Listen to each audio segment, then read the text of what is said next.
Capital হিলের সামনে এসে আমেরিকার গণতন্ত্র কেমন চলছে এটা বলার সুযোগ আমি ছাড়তে পারছি না। তো আমার পার্সপেক্টিভ আমি দেব। আমি তো এখানে প্রায় 26 বছর হয়ে গেল, এর মধ্যে 16 বছর আমেরিকার নাগরিক হিসেবে ভোটও দিয়েছি, প্রতিটা ভোটই দিই।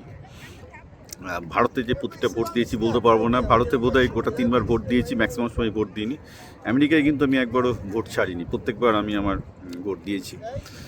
আমার যেটা মনে হয়েছে যে পৃথিবীর অন্যান্য দেশের মধ্যে আমেরিকান গণতন্ত্র প্রচণ্ড রকমভাবে পোলারাইজড হয়ে গেছে। অর্থাৎ আগে আমেরিকার ক্যাপিটালিস্টরা, অর্থাৎ আমেরিকায় যাদের টাকা আছে, বিজনেস হাউসগুলো আমেরিকার গণতন্ত্র কন্ট্রোল করতো, কিন্তু ইদানিং সেটা হচ্ছে না। আমেরিকায়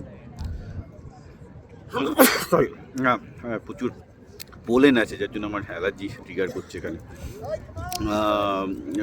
অতি বাম এবং অতি ডানদের দখলে চলে গেছে রাজনীতি, যেখানে ভারতীয়দের পক্ষে থাকা খুব মুশকিল হচ্ছে। আমি এটা নিয়ে আগেও বলেছিলাম যে সমস্যা কি হচ্ছে, যে যে বেসিক্যালি যতদিন আমেরিকার রাজনীতি, সে রিপাবলিকান হোক ডেমোক্র্যাটরা হোক না কেন, বিজনেসম্যানদের, অর্থাৎ ক্রনি ক্যাপিটালিজম ছিল, বিজনেসম্যানদের হাতে ছিল, ততদিন ডেমোক্রেটিক পার্টি বা রিপাবলিকান পার্টি যাই হোক না কেন, তাদের একটা মধ্যম পন্থা নিয়ে চলতে হতো।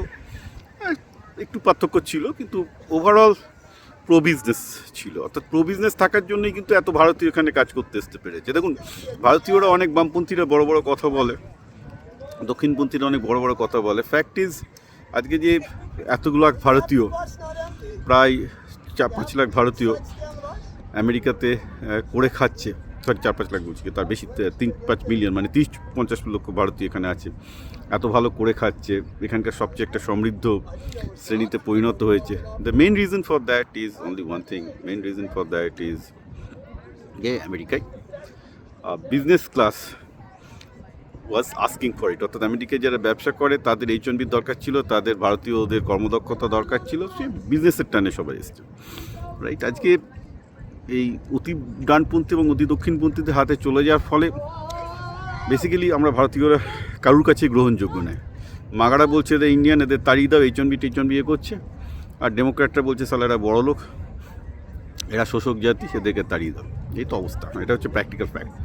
তো বেসিক্যালি এখন যেটা অবস্থা, ভারতীয়রা না ঘরকা না ঘটকা, এটা সত্য কথা বলতে গিয়ে আমার বলতে কোনো অসুবিধাই নেই। খুব দুর্ভাগ্যজনক সিচুয়েশন যেটা হচ্ছে, সবাই দেখতে পাচ্ছে যে এটা হয়েছে। তার কারণ হচ্ছে যে রাজনীতিটা আস্তে আস্তে বিজনেসের হাত থেকে অতি বাম এবং অতি ডানদের হাতে চলে গেছে।